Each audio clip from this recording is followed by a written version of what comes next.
and do what it wants. The other thing that is that boat, via every lake there is a beach. So you can say that boat is chilling on the beach. It's just there. It's parked there. It's enjoying its life. There is nothing that is going to come and scare it to throw it in the water. There is nothing like that. They are not going to overload it with fish, because we know that when you put fish there, it smells. No one is going to step it. So when you look at it, it looks safe. It looks good. It has a lot of freedom. It has a lot of freedom. Because while it is there, it can come. Someone today will come and say, let us go. It has so many suitors. Oba nkiyite nti olyo eryato eribeera ku lukalu lirina abantu bangi abalyogereza. Abantu bajja ne bagamba lino eryato twagala kuliyingira, ziba ssente meka okulikozesa, lirina abantu bangi. And that is what life without Jesus with you looks like. And for us as youth, I want to tell us that many times twesanga mu katyabagaako oba mu situation bwetyo. Olaba oli mwana muto, olina obudde bungi, olaba olina amaanyi mangi. Abavubuka abali wano, eyo emmotoka olaba nti noyinza okugisindika wekka, kubanga ekifuba kyonna kiri eri. Olubuto lwo lulina pakisi 6. Abavubuka abali wano, abawala olaba nti nooli mulungi, abasajja bangi bakwegomba. So that is bwe butyo olaba nti no obulamu, olaba nti no tewali kikwagaza Yesu, tewali lusonga lwaki Yesu ayingira eryato lyo, kubanga ebintu byonna biri wano ku ngalo zo. Everything is at your fingertips. That is how that boat looks like. A boat that is on the shore.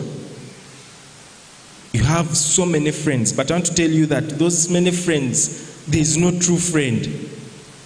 Abakwano boina lwakubanga mubeerako wano ne mugamba katugende tukole kino, tugende musanga nga mujira, naye bw'ofuna ekizibu, there is no one that is going to come to you. Have you ever heard of the term YOLO? I know you know those terms. Have you heard of it before? YOLO. Oba YOLO. You only live once. You've heard of it before? You only live once. That is the slogan that many youth are living with. You only live once, so I have to enjoy my life. And that is the mentality of the boat on the shore. It is there, it is, everything looks comfortable. It is popular. People come and they just pose by it, they touch it, it doesn't do the dirty work of carrying fish, of carrying people. It is there. And that is how there is that boat that looks like that. Then there is the boat that has Jesus, the one that Jesus came and said, take me out there. That boat carried Jesus, and it went on waves of water that are unstable, that are uncomfortable. It is inside, and Jesus is the one giving instruction. Go here, go there. I want to make sure that those people there hear me. Move the boat this side. The other people the other side also have to hear me. Go a bit further off the land. You realize that that boat has no freedom. It can't do what it wants, because there is someone who has rented it, who is giving the instruction. Yesu bw'abeera mu bulamu bwaffe, ojja kusanga nti no yakola ki? Yakufuga. Si gwagamba nti no olwaleero kangende nkole bwe nti nedda. Agenda kukugamba nti no nedda, olwaleero gendako mu youth conference. Olwaleero siibako. Olwaleero we bakuvuma akugamba kakano yomuleke musonyiwe. You find that obulamu bwo si bubwo, waliwo omuntu akola ki? Abufuga, kubanga akoze eki? Wamukkiriza mu lyato lyo, kati yalina okulifuga, yalifuga. So osanga nti n'ebiseera ebisinga ebintu ate bw'abanga akufuga byagenda okukukozesa byakumuweereza. Ate ffe ng'abavubuka oluusi bitukwasa ensonyi. okusanga nti noyogera ku Yesu, kubanga Yesu ayagala akozesa obulamu bwo yeeyolesa eri abantu bonna. Abo abantu bw'osoma nabo bw'okoleramu, ayagala ayingire mu lyato lyo agende eri abo abantu yeerage. Naye kati osanga nti noffe ng'abavubuka oba ng'abalina Yesu mu lyato lyaffe, ebyo bye bitukwasa ensonyi. Abantu banaakulaba batya ng'oyogera ku Yesu? Banaakulaba batya nga gw'obuulira enjiri? Banaakulaba batya ng'osabira emmere ng'ozibirizza amaaso? Ebyo byonna bye bitukwasa ensonyi. Onawulira otya bagamba nti tugende tukole kino, ogamba nti nedda nze ekyo kikola kubanga ndi mulokole? Ebyo byonna bikukwasa ensonyi. Ebintu obulamu bulina Yesu ku lyato lyo si bwe bulamu nti n'obwegombesa. Ababutunulira ebweru balaba nti tebukola ki? Tebwegombesa. Oli eyo ku nnyanja amazzi gakuwuuba eri n'eri, bakulinnyirira. Yesu akugamba kola kino, omuntu akuvumye, boyaze, tosobola toyinza kumukiriza, toyinza kukkiriza byayogera. Oba owulira omubiri gugamba nti no waliwo gaali oligenda oyogere naye, naye owulira waliwo ekikuziyiza. Yesu akugamba togendayo. Bakugambye nti no kati waliwo omwenge guno bakola panchi, omwenge guwooma, gukola ki? Ogenda kuwulira ng'olina amaanyi, ng'olina game, olina vibe, ebyo byonna. So naye nga Yesu kikyakugamba omwenge togukwatako. Olaba banno baleesa oba bafuuwa sigala, ebyo ebirabika cool, naye Yesu muli munda kugamba nedda, nze ali mu lyato lyo, nze akugamba ekyokukola. Sigala gireke, enjaga gireke, bino bye bateeka mu kamwa ne bateeka wansi w'olulimi bireke. Mubimanyi kuba mugimanyi mwabirabyeko. Ebintu bye bateeka biringa amajaani ne babiteeka wansi w'olulimi ne ba mwali mubirabyeko. N'osanga omuntu ng'amaaso gali eri nga gwolowooza omuntu ali naawe nga naye nga kumbe ye yagenze dda, taliiwo. Bino mbyogera out of experience. Nange emyaka mitono emabega nali muvubuka, nafumbibwa ndi muvubuka, ebyo byonna twabikola. Naye waliwo ebintu bye ngamba nti if I had the opportunity to come and sit in a conference like this, there are things I would have wanted to know. Why? Because bwe twabeeranga eyo ng'olaba nti n'olina obudde bungi, olina expectations ezizo. Olowooza nti bwe naatuuka ku campus, bwe naava ku campus, bwe naatuuka ku campus nja kubeera ndi mu life ya party. Bwe naava ku ekyo, bwe mala kusoma bwe nti nja kufuna omulimu, nkole nga bwe kyenjagala. Naye njagala kubagamba life is not like that. Obulamu si bwe buli. Abamu ku mmwe mugamba there are things you're looking forward to. Mwina social zibeera za ddi?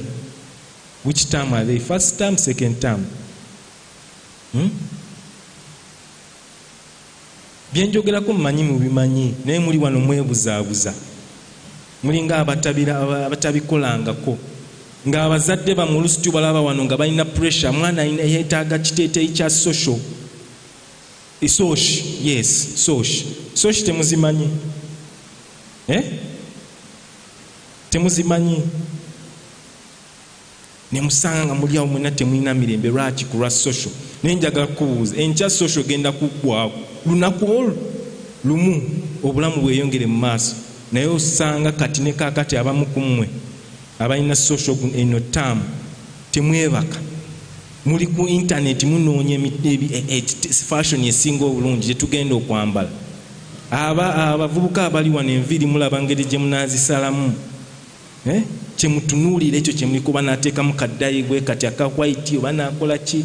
Abamu mwagala n'okubeera n'envi nga ffe muddayi ng'enviiri zammwe white nga temulina nvi, naye kubanga mulaba kyekiri ku mutindo.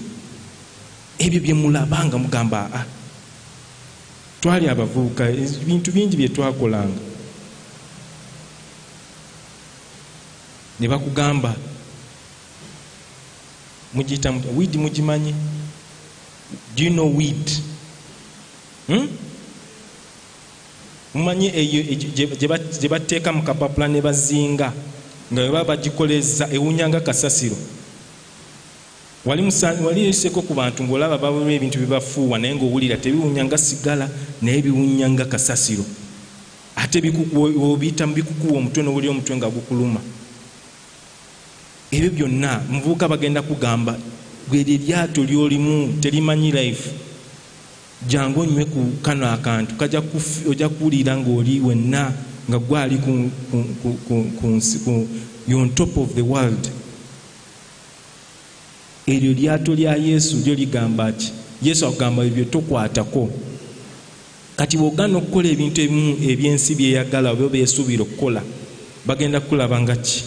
Ng'omulabe, ng'omuntu atamanyi ebintu ebirungi.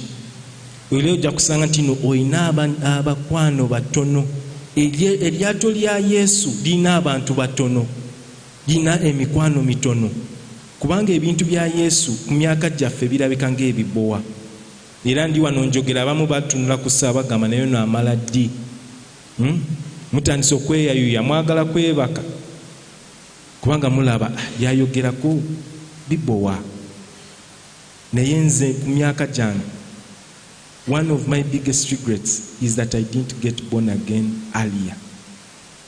Muvubuka ali wano, njagala kugamba, tugenda kusoma ebyawandiika tugenda kubikula, naye njagala kugamba nti amaanyi ago g'olira olina, ensi nga bw'ogira ntuni olowooza egenda kuvuunamira, tegeera nti no kabanga bubanga reality is going to hit in. Bano abavubuka abali wano ababalimbalimba, bw'onoogaana n'ofuukalira eryato eritalina Yesu, bajja kulimbalimba. Kubanga omuvubuka kweno emyaka talina na ssente zigenda kukuwasa, talina na ssente zikulabirira. Muwala ali wano akulimba bulimbi, amala akufunisa olubuto, akuleka. Kati gwe ali weepanka nti nno kati nze aliko ndabika bulungi, ojja kusanga ebyo byonna aspirations zo zonna zigenze, zifudde, zigenze. Your dreams obadde olina zonna zikoze eki? Kubanga wali ku lukalu n'olowooza nti nno tewali kintu kyonna kisobola kukutuukako. I want to tell you one thing. Eryato mukimanyi nti naago amaato bagakola nti no gabeere mu mazzi, naye eryato erisalawo okusigala ku lukalu mukimanyi nti no teriwangaala. Mukimanyi nti no lyanguwa okuvunda okusinga eryato eriri mu mazzi. Do you know that? Surprisingly, if a car, you park a car, emmotoka bw'ebeera packed kumala omwaka, wandibadde ogamba nti n'emmotoka ejja kusigala ng'erica ng'eri mpya ng'eri bulungi, naye njagala kugamba eyo emmotoka eba eyongera kukola ki? Kwonooneka. Kubanga emmotoka tebaagikola kukola ki? Kubeera packed. It is supposed to be moving, and it's in that movement that makes it do what? That makes all the oil to be rich everywhere, that makes the parts to be put to use. Kati emmotoka tekaddiwa. Kyovola nti n'emmotoka wemala ebbanga olina okugizaayo mu garage bakebere engine oil, bakebere enkoba ezo zonna ezitambula, balabe ki oluusi ezimu ezibeerawo nga ziri packed, emmese ziyingiramu ne zikutula buli waaya yonna. Wandibadde olowooza nti n'emmotoka epaakinze eri safe. Nedda. Gwe muvubuka alowooza nti nno nze ndi bulungi nga bwendi, njagala kukakasa luliba lumu ojja kukyusa, ojja kuzuukuka wejjuse. Lwaki akaseera kano tewakakozesa kutegeera Katonda? Characteristic endala eri mu lyato, eryato erina Yesu, nti lirimu okubikkulirwa. It is transformative. Tosobola kusigala kyekimu nga Yesu ali mulamu bwo. Yesu eryato lya Yesu, Yesu alitwala, alibikkulira, aliraga ebintu ebipya, aliraga ebintu eby'obuziba by'otasobola kufuna ng'oli ku lukalu. Singa eryato lino Yesu lyayingiramu lyasigala ku lukalu, bino byonna byali tebigenda kuyingiramu eryo lyato. Kati obulamu obulina Yesu bwe walimu okubikkulirwa. I want to tell all of you here, the potential you have in your lives that God has bottled in you, that God has put in you, is so much, is so big. Each and every one of us here, Mukama akulinamu ebisuubizo bingi nnyo singa okitegeera. walimu ebintu byakusuubiramu. Va ku bino byolaba. Yes, kirungi genda mu class oyite ogende okole nnyo olabe nti naye mu byonna laba nti Yesu yali mu lyato lyo. Obulamu obulina Yesu tebutegeera nti togenda kusoma nedda. Bwe baba bagamba nti obeera ne Yesu tosoma osula osaba nedda okukkiriza kufu. Yesu oba olina Yesu ng'olina okukkiriza essaawa ez'okusoma laba nti okola ki? Osoma. Ogenda mu class, tojojinga lectures, tojojinga class. Bw'obanga olina omulimu gw'okukola gendayo mu budde bw'olina okukola okole. Kubanga abamu wali enjigiriza etugamba nti just okkiriza bukkiriza kasita osaba byonna bigenda kukolebwa, tebabalimba. Yesu yali mukozi era atusuubira naffe okwebeereramu. He expects us to work. If you have faith, whenever there is faith, there have to be accompanying works. If you believe that you're going to be the best in your class, you have to read hard and then believe that God is going to add the other, is going to transform, or is going to make sure that you pass. If you want to be rich and you want to see impact in your life, you want to change your to see that what you need you have to work hard. There is nothing like I'm going to sit down and then things will flow from heaven. Never. There is no one in the Bible. I don't think you've ever seen that. And even the people that ate manna, they got tired of it. Do you know that? They got tired of the manna because they were only eating one thing. That is what happens if you expect miracles to just be happening. But life has not been made that way. So ngabavubuka tukatubikule mu as I wind up, so because I have a few minutes left, let us open Ecclesiastes chapter 9.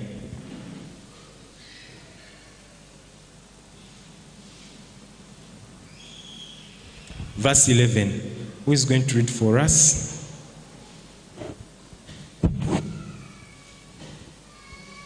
Do we all have Bibles? Those of us who have Bibles, do we at least have pens?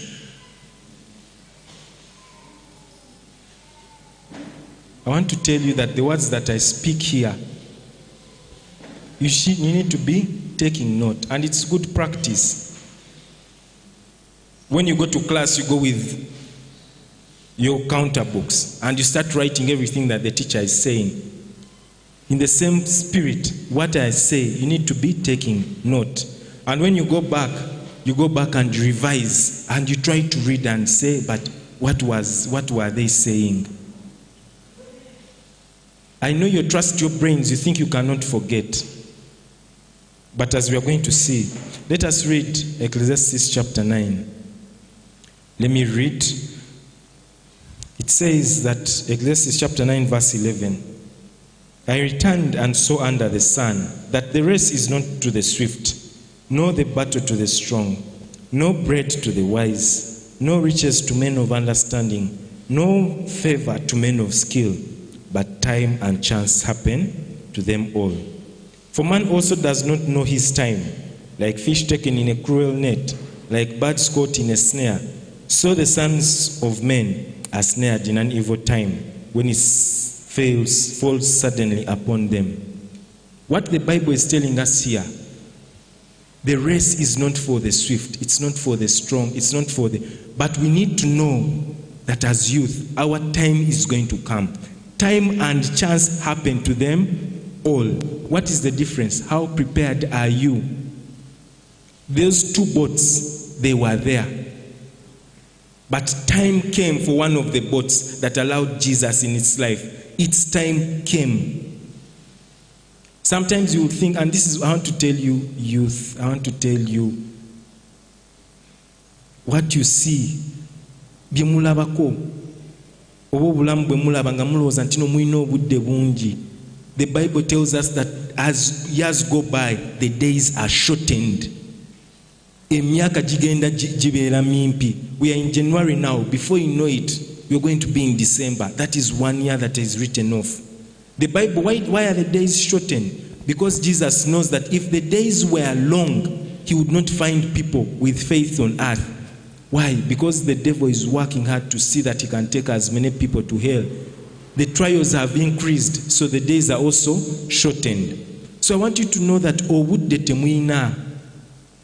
temuyina budde. Ekyokubiri, how many of you have ever signed a contract with God? Wali osanyizeko endagano ne Mukama n'omugamba nti Mukama nze ngenda kufa nga nina emyaka 10, ngenda kufa bwenti. How many? How many of us? God has never appeared to any of you in a dream and told you that I have given you a contract, you will spend this time. Anti abamu tumanyi okugamba Mukama yaŋŋambye. Why is it that you don't know? So what does that tell us? A boat that has no Jesus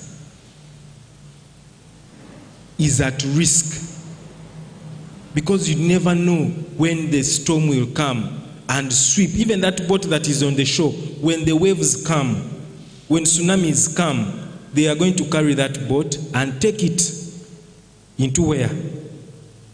Into the waters. And because it has no Jesus, it is going to be tossed left, right, and center. It will capsize. The waves will beat against it. But we have seen that a boat with Jesus, Jesus steadies, Jesus stops the storm, Jesus calms the storm. So if you're here and you think, no, I'm safe on the shore, you are not safe.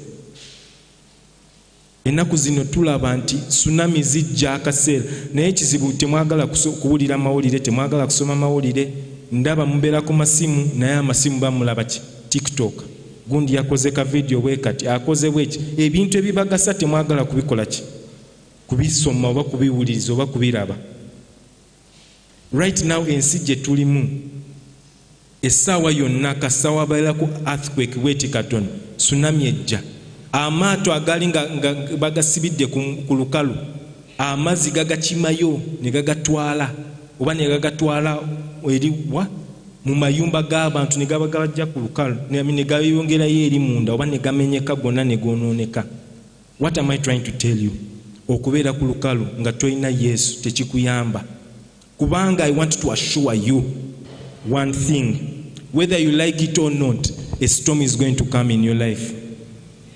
Whether you want it, nze ndi muvubuka nyina amanyi nedda. Kitegeere olwaleero nti nno omuyaga gugenda kujja eri obulamu obwo. And the question is, oyina Yesu mu lyato ly'okukuyamba okulaba omuyaga okuguziiza oba ogustopinga.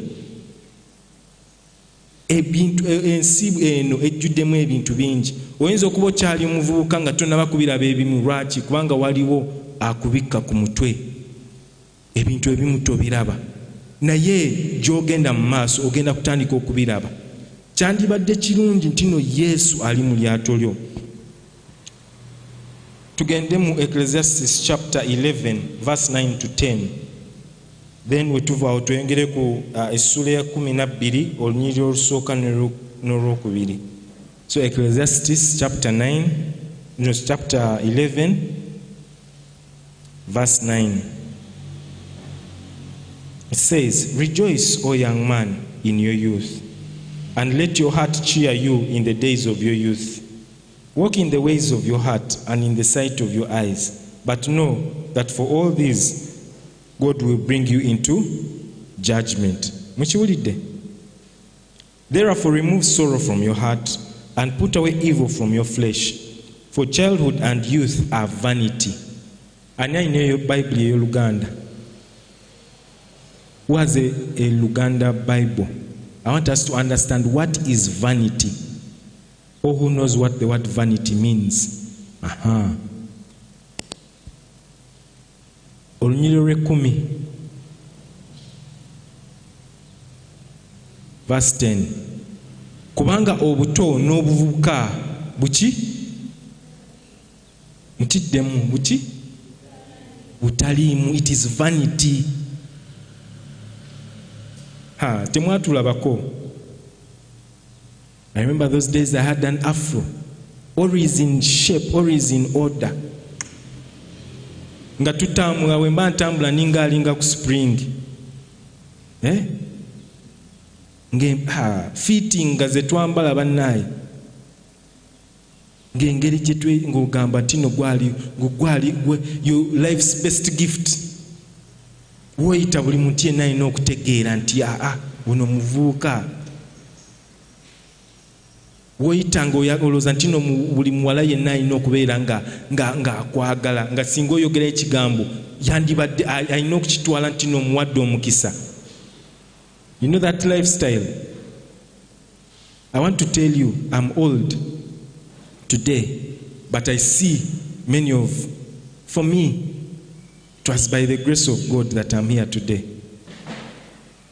It is the grace of God. And why it is the grace of God? It is because I allowed Jesus in my boat. I have friends who are stuck in rehabilitation right now.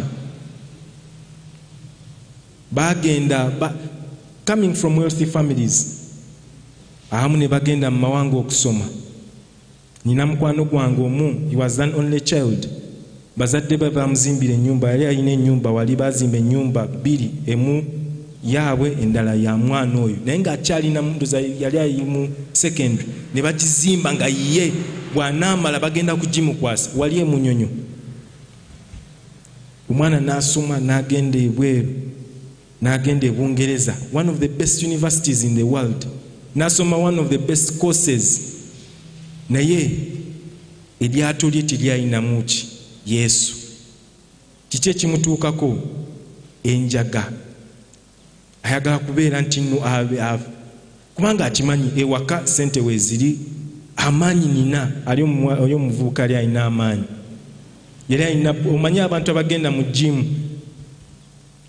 omukono gwe gulinga ekisambi ky'ono omwana ono, nga yenna nga omanyi enviiri bw'aba agisala nawe bw'omutuno ogamba ono omuntu ng'olaba nti nno byaliko. Atuuka ebweru, enjaga aginywedde. Yunivasite emugoba. Lwaki emugoba? Kubanga tasoma, tayingira mu kibiina. Abazadde no baweereza ssente. Avuddeyo Bungereza bamugambye kale katukutwale Kenya osomere mu yunivasite z'e Kenya. Atuuka e Kenya enjaga neegaaniramu. Lumu n'akwatira omuwala n'amusibira mu kisenge n'amukubiramu. Yunivasite eyo n'emugoba e Kenya n'agenda mu ndala. N'amaliriza ng'akoze eki? Ng'akomyewo mu Uganda. That is not the only case. I know so many examples. Abamu to this date, they are in rehabilitation. Webafuluma bwe bati banoonya njaga, banoonya kyakunywa, tebalina kintu kyonna kye bayinza kwekolera. Naye oyo abalaba mwezi ennaku, yali amanyi nti nno ensi obulamu bwawe buli set. Kiki kyengezako okugamba muvubuka ali wano? Obuvubuka butaliimu. Naye olwaleero nalabako abawala abalungi nga ababogereza be bangi. Parties ennu ezowulira nti nno oba pati yabaddemu gundi ne gundi, abantu boyinza okulowoozako obawandiisewo baani oba baserebu beeza ennaku oba ki, nga pati ezo ze bayitira. Lwaki? Kubanga baali balabika bulungi, kubanga baali nga bamanyi kino be baliko. But today I can tell you, most of them are just there, not married. Ensi yabakozesa dda nebalekaawo. Tebalina Yesu mu lyato lyabwe. Ekiseera oyinza okuba oweeraba nti n'oli muvubuka olwaleero, naye ogenda kuzibula amaaso bw'oti osange nti okuze. Olina abaana bakuyita ddadi. Weebuuze nti no bano nabazaala ddi? Bajja ddi? Naye ng'obudde tebukola kitebulinda. So n'olwekyo abavubuka abali wano, kiki kye tulina okukola? Tugende mu Ecclesiastes chapter 12 verse 1 and 2. Remember now your Creator in the days of your youth, before your difficult days come and the years draw near, when you say, I have no pleasure in them. Mukiwulidde? Mujjukire Katonda kati. Right now, before the difficult days come. Njagala kubagamba ebiro ebizibu gye biri, tebabalimba. ne bagamba nti no Mukama byonna yabimalira ku musalaba, Yesu yabimala, kyaggwa. Ebiro ebizibu bikola ki? Bijja. Bw'obanga tolina Yesu mu lyato lyo, bw'obanga eryato lyo ggwe ng'eryato tolina Yesu, zikusanze. Olunyiriro olwokubiri, it says, while the sun and the light, the moon and the stars are not darkened, and the clouds do not return after the rain. Mujja genda mu maaso musome, singa osobola okufuna version ya amplified egenda mu maaso n'ennyonnyola biki ebiri mu luno essuula eno.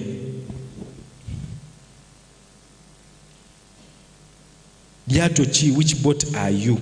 Gwe gubadde omulamwa, which boat are you? I hope by now musobola okwezuula otegeere nti eryato eryange teribaddeemu Yesu, eryato eryange lye lyasigala ku lukalu, oba eryato eryange lye lyatambuliramu Yesu. Oba obadde nga tolina Yesu mu lyato lyo, olwaleero laba nti no conference eno bwegwirawo olina Yesu mu lyato lyo. Bw'obanga tomufunye leero, tomanya ki ekigenda kubeerawo enkya. Tokimanyi. Eno ensi tuli bagenyi. We are visitors on this earth. I hope you know that.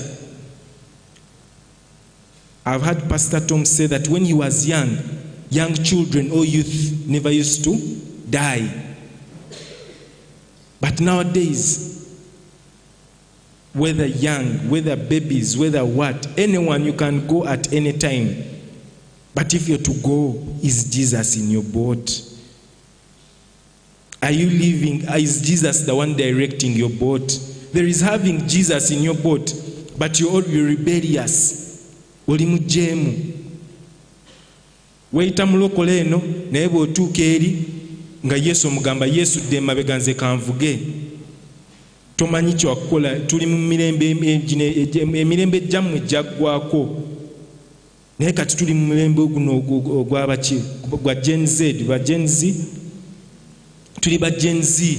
Nze kankulage nga bwe tulina Yesu. Solimani yagamba nti there is nothing new under the sun. Byo byonna bye muyitamu tewali kintu kipya.